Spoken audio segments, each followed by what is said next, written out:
Hello everyone. अब हम शुरू करेंगे जहाँ कल छोड़ा था ना, हमने ये पूरा कर लिया था। इसके आगे का ऑब्जेक्टिव रेजोल्यूशन, ये चैप्टर 2 है, मेकिंग ऑफ द कॉन्स्टिट्यूशन। इसमें हमने एक पार्ट कर लिया है। जो हमारी पहले वाली वीडियो आई है उसमें ये डिमांड फॉर अ कॉन्स्टिट्यूशन और composition of the constitution assembly, constituent assembly, working of the constituent assembly, ये सब हमने कर लिया है। अब हम जो है करेंगे ऑब्जेक्टिव रेजोल्यूशन। ऑब्जेक्टिव रेजोल्यूशन क्या था, देखो 19 दिसंबर 1946 में जवाहरलाल नेहरू ने मूव किया था historic objective resolution in the assembly. इसमें क्या था, it laid down the fundamental and philosophy of the constitutional structure.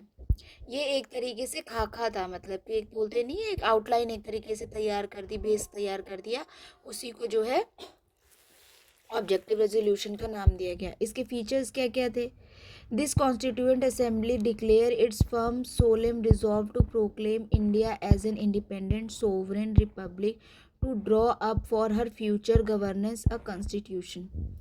ये कह रहा है कि मतलब कि जो इंडिया है उसमें लिखा गया था ऑब्जेक्टिव रेजोल्यूशन में, जो कि फंडामेंटल और फिलोसफिकल जो फिलॉसफी थी, फंडामेंटल फिलॉसफी थी कॉन्स्टिट्यूशनल स्ट्रक्चर की, उसमें ये लिखा गया था कि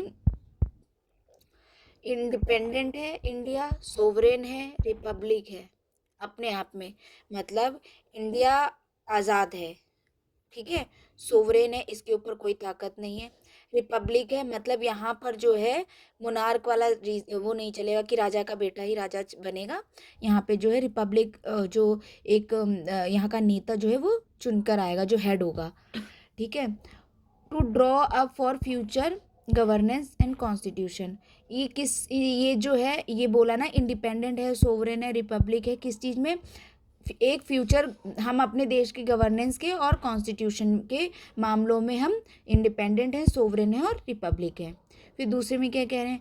where territories that now comprise British India, territories that now form the Indian state, such other part of India are outside India and the states as well as other territories as are willing to be constituted into independent sovereign India shall be union of them all।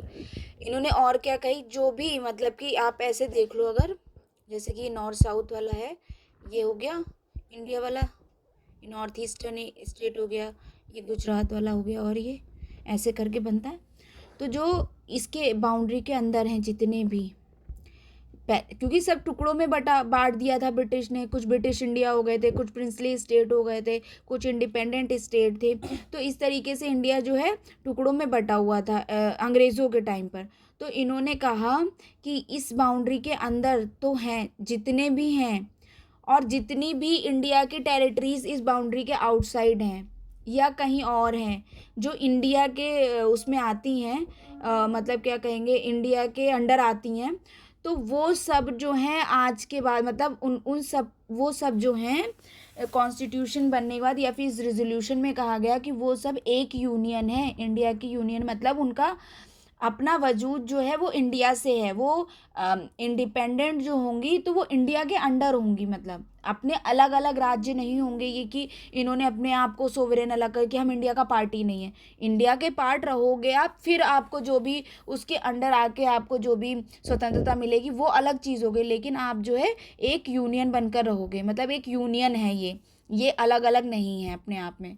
Are willing to be union of, ये दे लिखा है ना, union of them all, and wherein they set territories whether with their present boundaries or with such other as may be determined by the constituent assembly and thereafter according to the law constitution.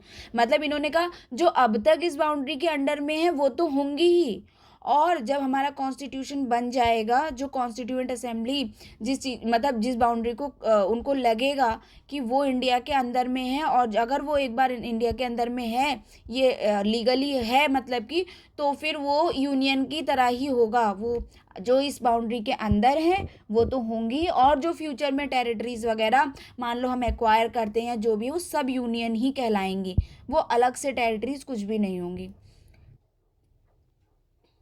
shall possess and retain the status of autonomous units together with residuary power and exercise all powers and functions of the government and administration, save and except such powers and functions are vested in or assigned to the union or as are inherent or implied in the union and resulting therefrom। मतलब वो कह रहे हैं, मतलब objective resolution में क्या कहा गया कि मतलब टेरिटरी वाला तो होगा ही जो भी होगा, ठीक है, बाकी जो भी पावर वगैरह है एक्साइज के वो कॉन्स्टिट्यूशन के हिसाब से चलेगा, जो कि कॉन्स्टिट्यूएंट असेंबली डिराइव मतलब बना रही है या उस पर काम चला है, जो कॉन्स्टिट्यूशन बनेगा उसके हिसाब से सारी पावर और सब कुछ डिवाइड होगा और उसी के हिसाब से सबको चलना पड़ेगा आगे। And wherein all power and authority of the sovereign independent India, its constituent part and organs of government are derived from the people। ये कह रहे हैं कि जो देखो आप अगर कॉन्स्टिट्यूशन का जो प्रियम्बल है ये वही चल के बनेगा, तो प्रियम्बल में साफ साफ लिखा हुआ we the people of India, तो उसकी लाइन पढ़ोगे आप तो ये लाइन लिखी हुई है we the people of India. तो ये जो है हमारा कॉन्स्टिट्यूशन जो है अपनी पावर यहाँ के लोगों से निकालता, मतलब कॉन्स्टिट्यूशन की पावर जो है यहाँ के लोगों में है। तो वो ये कह रहे हैं कि wherein all powers and authorities of the sovereign independent India जो है इस constituent part and organs of the government derive from the people and wherein shall be guaranteed and secure to all people of India. हमें यहाँ पे कहा गया कि हम जो मतलब कि जो कॉन्स्टिट्यूशन है वो क्या गारंटी करता है या फिर क्या सिक्योर करता है पीपल के justice, social, economic and political equality of status of opportunity and before the law, freedom of thoughts, expression, belief, faith, worship, association and action, subject to law and public morality. इसमें क्या कहा गया है कि जितने भी इस देश के नागरिक होंगे, जो भी यहाँ पे पीपल हैं, उन सबको जस्टिस मिलेगा, न्याय मिलेगा, ठीक है। Social, economic and political justice किस तरीके का होगा, सोशली आप जस्टिस होगे, मतलब सोशल इक्वालिटी, मतलब आप ये नहीं है कि यहाँ पे इस तरीके से देखा जाएगा वो गरीब है तो उसके साथ अलग व्यवहार किया जाए, ये अमीर है या ये इस जात का है ये उस जात का है, ऐसे मतलब भेदभाव नहीं किया जाएगा। इकोनॉमिकली भी नहीं होगा, एक तो सोशल में हो गया कि समाज में उसकी स्थिति कैसी है सोशल तौर पे, मतलब कि जैसे ऊंच नीच वाला जो सीन होता है वो वाला।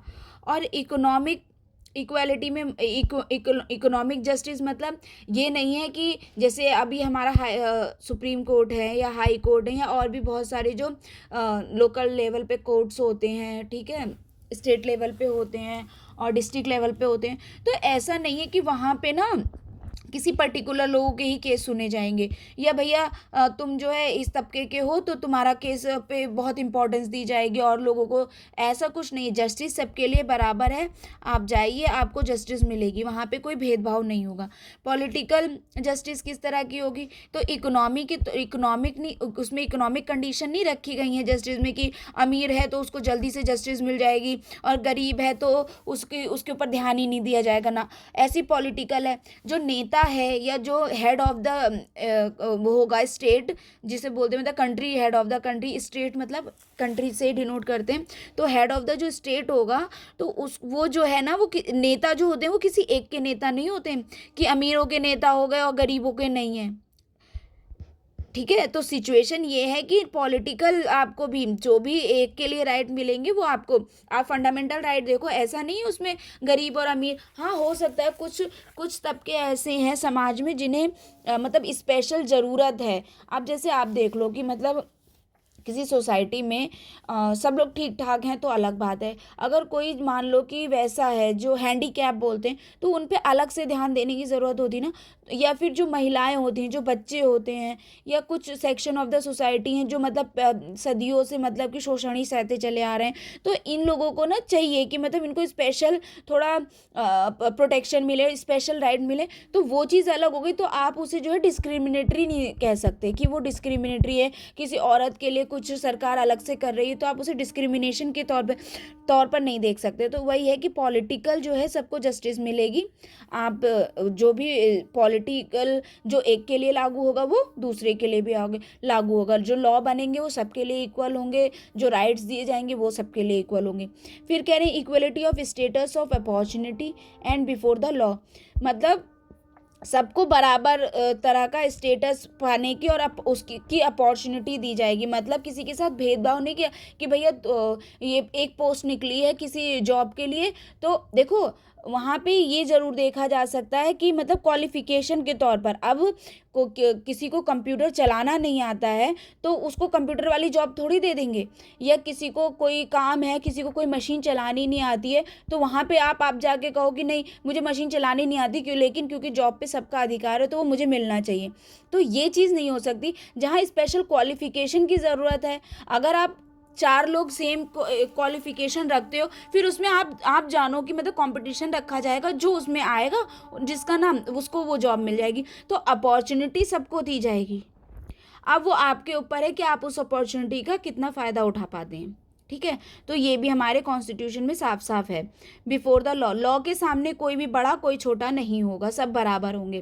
फ्रीडम ऑफ थॉट होगा, मतलब सबको समान तरीके से सोचने का अधिकार होगा, सबको समान तरीके से अपनी चीज़ें एक्सप्रेस करने का, मतलब आप अपनी बातें क्या रख सकते हो लोगों के सामने या जनता और लोगों के सामने, या ऐसे लीडर वगैरह हैं जिनके सामने आप अपने मन, मतलब ये नहीं है कि सिर्फ बड़े लोगों को अधिकार है, जब सरकार सबकी है तो सबको सुनेगी भी।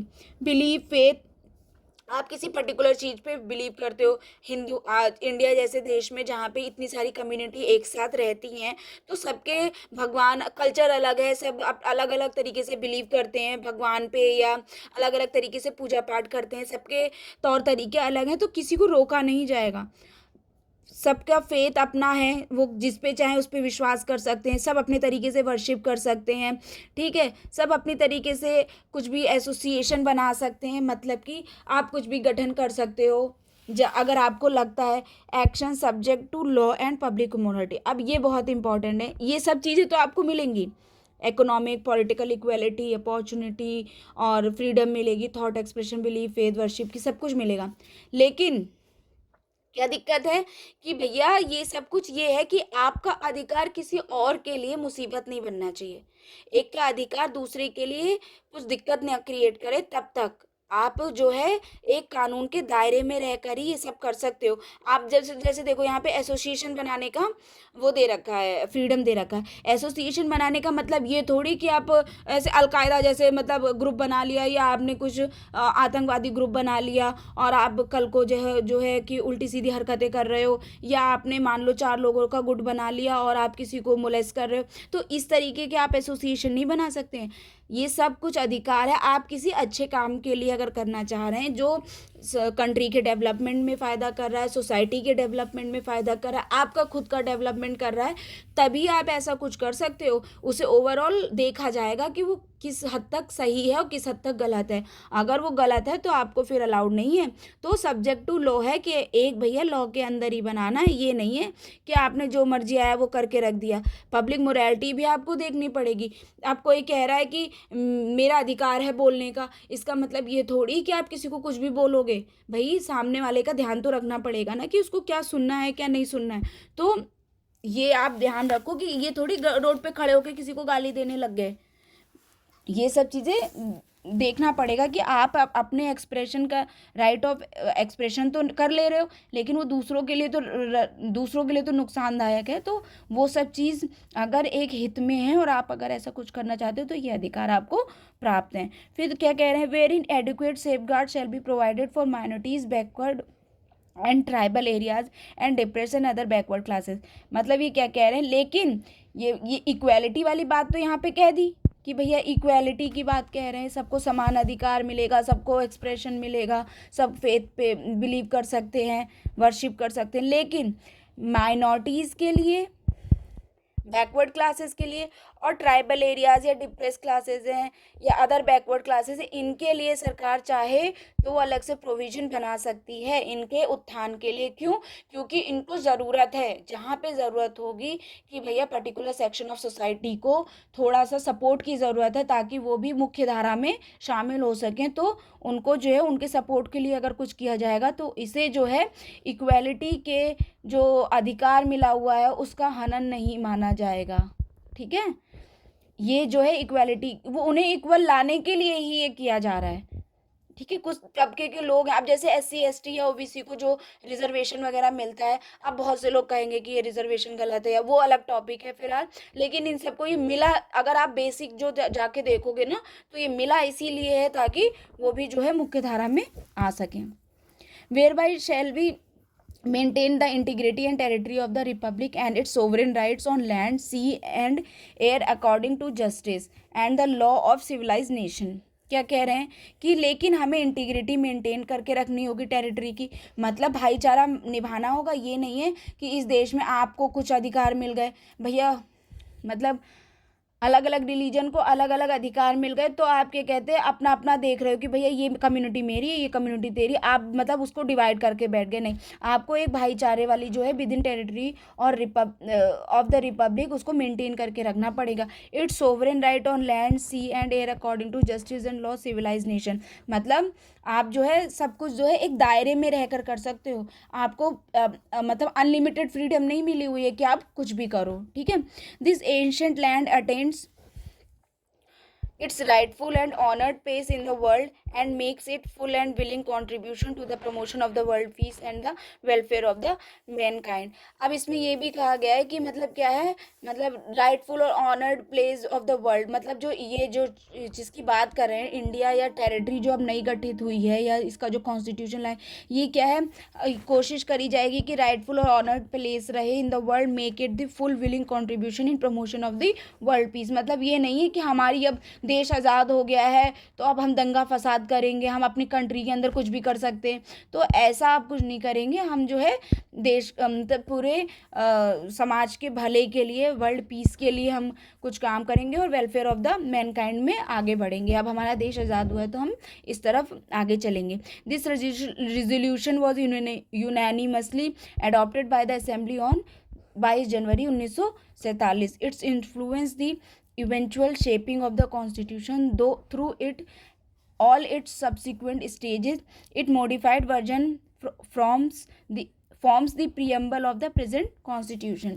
क्या कहा कि ये जो है जो रिजोल्यूशन जो पास किया गया कॉन्स्टिट्यूएंट असेंबली में, मतलब नेहरू जी ने ये पूरा जो है तैयार किया और लोगों के साथ मिलके, या तो फिर उसको जब सामने रखा गया, नेहरू जी ने जब इस बात को रखा लोगों के सामने कि ऑब्जेक्टिव रेजोल्यूशन में पर्टिकुलर ये फीचर हैं, ऐसी सी बात, तो ये जो है यूनैनिमसली अडॉप्टेड कर दिया गया असेंबली द्वारा। कब? 22 जनवरी 1947 को। It influence the eventual shaping of the constitution.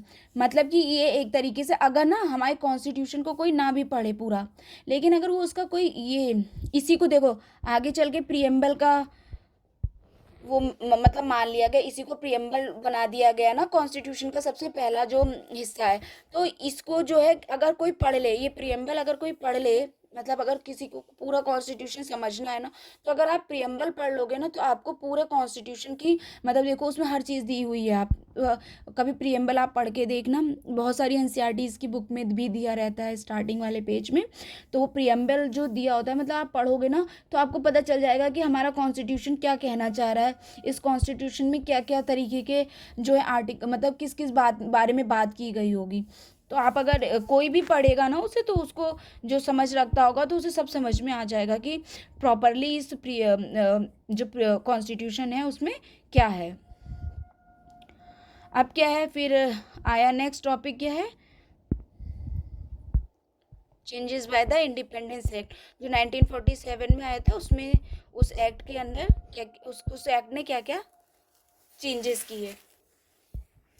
तो ये क्या था, the representative of the princely state who had stayed away from the constituent assembly gradually joint it.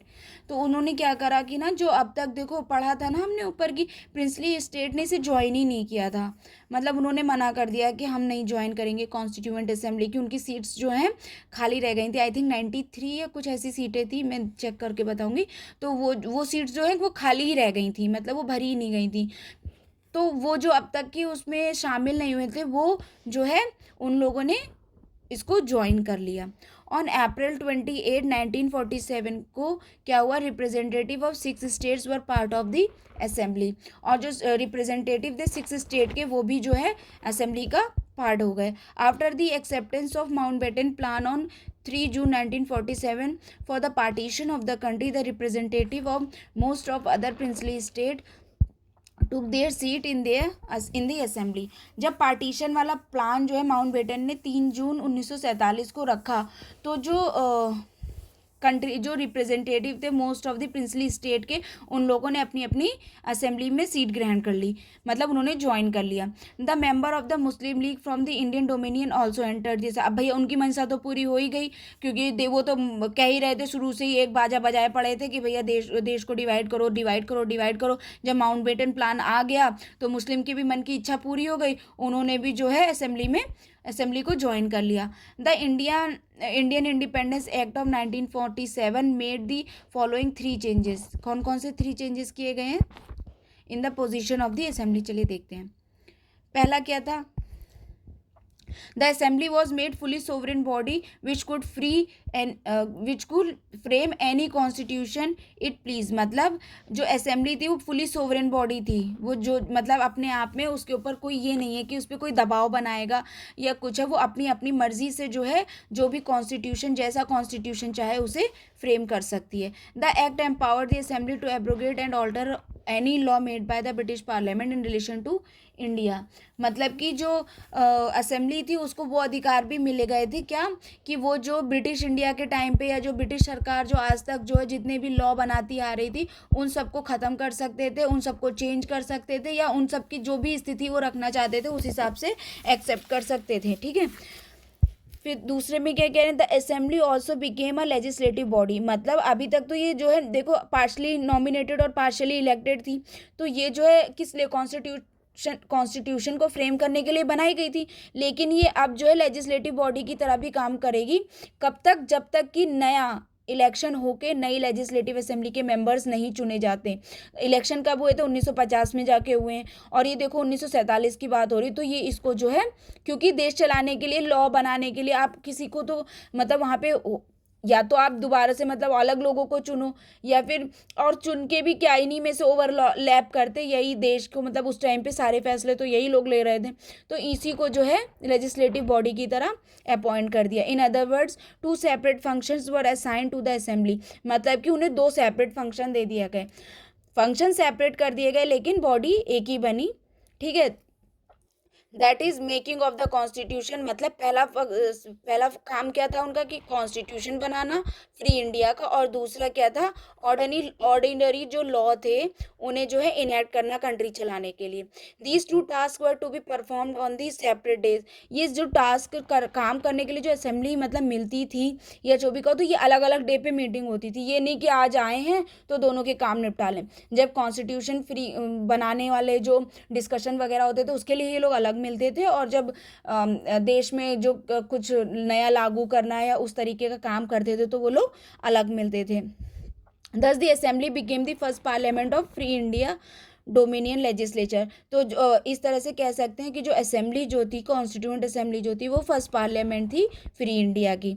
Where ever the assembly met as the constituent body it was chaired by doctor Rajendra Prasad. जब भी वो मतलब कि जब भी जो constituent assembly थी वो जो है कॉन्स्टिट्यूएंट बॉडी की तरह मिलती थी, मतलब कॉन्स्टिट्यूशन को जो फ्रेम कर रही थी उस बॉडी की तरह मिलती थी। तो उस टाइम पे जो चेयरमैन होते थे वो कौन होते थे, डॉक्टर राजेंद्र प्रसाद। और जब भी वो क्या कहते हैं मिलते थे एज ए लेजिस्लेटिव बॉडी, तो इस टाइम पे जो चेयर होते थे वो कौन होते थे? जीवी मावलंकर। ये दोनों बहुत इंपॉर्टेंट है कि जब कॉन्स्टिट्यूएंट बॉडी की तरह मिलती थी तो कौन होते थे? डॉक्टर राजेंद्र प्रसाद। और जब वो लेजिस्लेटिव बॉडी की तरह मिलती थी तो कौन होते थे? जीवी Mavalankar. These two function continue till नवंबर 26 1949 तक। मतलब इसी तरीके से जो कॉन्स्टिट्यूएंट असेंबली थी अपने दोनों कामों को बारी बारी से निपटाती गई। कब तक? 26 नवंबर 1949 तक, when the task of making of the constitution was over. क्योंकि इसके बाद जो था, मतलब देखो ये असेंबली जो है 1950 तक रही थी, लेकिन इसका कॉन्स्टिट्यूशन बनाने वाला काम जो है 26 नवंबर 1949 को ख़त्म हो गया था, क्योंकि तब तक इन लोगों ने कॉन्स्टिट्यूशन तैयार कर लिया था। The Muslim league members hailing from the areas included in the Pakistan withdrew from the constituent assembly for India. अब क्या थे?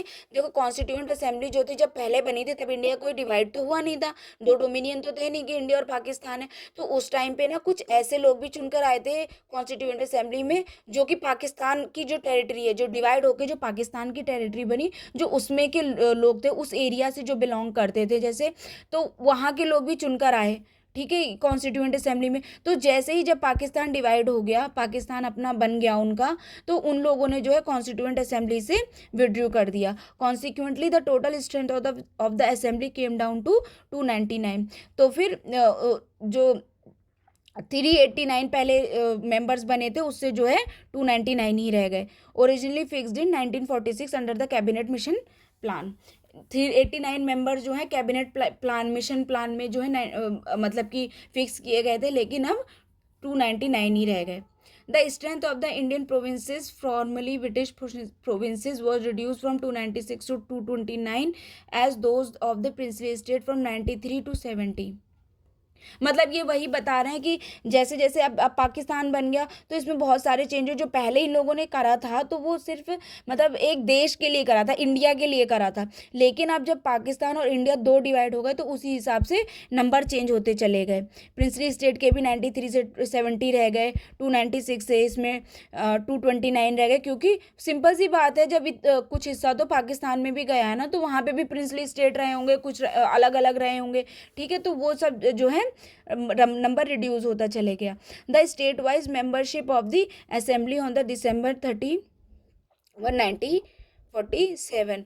फिर क्या हुआ कि जो जिस तरीके से 1947 के बाद जो यहाँ का रह गया डिवीजन के बाद, उस हिसाब से जो है कॉन्स्टिट्यूएंट असेंबली की जो है स्ट्रेंथ रह गई। और जिनको जो मतलब उस टाइप के लोग थे जो पाकिस्तान वाले हिस्से में पढ़ रहे थे या, तो वो जो है कॉन्स्टिट्यूएंट असेंबली को छोड़ दिया उन लोगों ने। अदर फंक्शंस परफॉर्म्ड क्या हुए?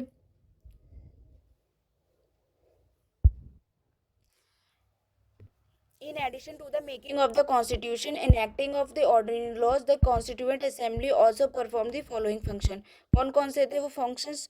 देखो क्या, it ratified India's membership of the Commonwealth in May 1949।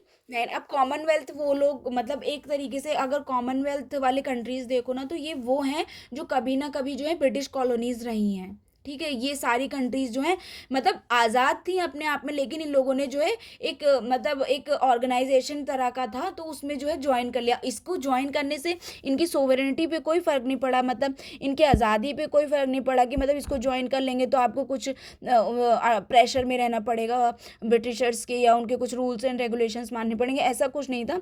बस एक ऑर्गेनाइजेशन थी जो कॉमनवेल्थ की थी, उसको आपको ज्वाइन करना था। It adopted the national flag on 22 जुलाई 1947। क्या हुआ था, जो ये कॉन्स्टिट्यूएंट असेंबली थी इसने मतलब कि अपना फ्लैग जो है 22 जुलाई 1947 को अडॉप्ट किया। It adopted the national anthem. National anthem जो है 24 जनवरी 1950 में हुआ है। नेशनल सॉन्ग जो है वो भी 24 जनवरी 1950 को इन लोगों ने अडॉप्ट किया था, ठीक है। और जो डॉक्टर राजेंद्र प्रसाद थे, इन्हें फर्स्ट प्रेसिडेंट ऑफ इंडिया भी 24 जनवरी 1950 को देखो को बनाया गया था। इसमें क्या था, देखो ये तीन चीज़ें, पहली ये नेशनल एंथम, नेशनल सॉन्ग और प्रेसिडेंट ऑफ इंडिया, इन सबको जो है 24 जनवरी 1950 को ही बनाया, मतलब एक तरीके से लागू किया गया। अब देखो यहाँ पे क्या गया, कहा गया कि राजेंद्र प्रसाद को फर्स्ट प्रेसिडेंट ऑफ इंडिया 24 जनवरी 1950 को बनाया गया। ये क्यों बनाया गया, देखो क्योंकि आप देखोगे 26 जनवरी 1950 को हमारा कॉन्स्टिट्यूशन लागू हो गया, इलेक्शन भी होने को आए, फिर मतलब कि सारा प्रोसीजर करेंगे। तो जब तक आप अगर कॉन्स्टिट्यूशन पढ़ोगे, जब तक प्रेसिडेंट ही नहीं होगा, तब तक देश में पार्लियामेंट का कोई वजूद ही नहीं रहेगा। प्रेसिडेंट जो है वो पार्लियामेंट का बहुत अहम हिस्सा है, ठीक है। तो आपको बाकी चीज़ें लागू करने के लिए एक देश का प्रेसिडेंट तो चाहिए होगा ना, हेड ऑफ द कंट्री। तो उसको पहले आपने, कानून लागू होने से पहले ही आपने उनको चुन लिया है। फिर क्या हुआ, the constituent assembly had 11 session over 2 years 11 months and 18 days। जो हमारा कॉन्स्टिट्यूशन है वो कितने दिन में बना, 2 साल 11 मंथ 18 दिनों में, इसको इतना टाइम लगा। इस टाइम पे पूरे 11 सेशंस हुए। The constitution makers had gone through the constitution of about 60 countries and the draft constitution was considered for 114 days। मतलब क्या हुआ कि ये कह रहे हैं कि कम से कम 60 कंट्रीज से ज़्यादा का जो कॉन्स्टिट्यूशन है उन्हें देखा। हमारे जो कॉन्स्टिट्यूएंट असेंबली के मेंबर्स थे, न जाने कितने कंट्रियों के, उन्होंने कॉन्स्टिट्यूशन को पहले पढ़ा, वहाँ की चीज़ों को समझा, उसको अपने देश के हिसाब से लागू करने पे किस तरीके से ऐसा नहीं है कि किसी देश के कॉन्स्टिट्यूशन में या जो भी लिखा था उसे कट कॉपी पेस्ट कर लिया, ऐसा कुछ नहीं करा उन्होंने। उस चीज़ को पढ़ा, उस चीज़ को कैसे लागू करना है ये देखा, उसे समझा, तब जाके उसे लागू करा। तो 60 से भी ज़्यादा कंट्रीज़ के बारे में उन्होंने ये तरीका, मतलब एक तरीके से एनालिसिस किया, ठीक है। और इन सबको करने में लगभग 114 दिन का टाइम लग गया। The total expenditure incurred in on making of the constitution amounted to be 64 lakh. उस हिसाब से मतलब लगभग 64 लाख रुपए जो है उस टाइम पे मतलब कॉन्स्टिट्यूशन बनाने में लगे थे। ऑन 24 जनवरी 1950 को the constituent assembly had it's final session. ये जो था फाइनल सेशन था, कब, जब यही प्रेसिडेंट और ये सब कुछ चुने गए थे, तो ये फाइनल सेशन था कॉन्स्टिट्यूएंट असेंबली का। However did not and continued as a provisional parliament of the India from 26 January till the formation of new parliament after the first general election 1951 से 52। तो पहले जनरल इलेक्शन 1951-52 में हुए, तो तब तक जो है मतलब कि ये जो कॉन्स्टिट्यूएंट असेंबली थी ये एक तरीके से प्रोविजनल पार्लियामेंट की तरह काम करती रही, ठीक है। और फिर उसके बाद जब पहले इलेक्शन हो गए हैं, जब वहाँ पे प्रॉपर लेजिस्लेटिव असेंबली चुनकर आ गई है, तब इन लोगों को मतलब हटा दी गई है बॉडी। और फिर जो है जो नॉर्मल जो लागू हुआ लेजिस्लेटिव फंक्शंस और राज्यसभा के मेंबर चुने गए, इस तरीके से काम शुरू हुआ। अब हम अगले जो है पार्ट में पढ़ेंगे committee of the constituent assembly, different different जो कमिटीज़ थी। ये इस जो चैप्टर है इसका पार्ट 3 होगा। देखते हैं कितने पार्ट में ये कंप्लीट होता है, ठीक है। Thank you.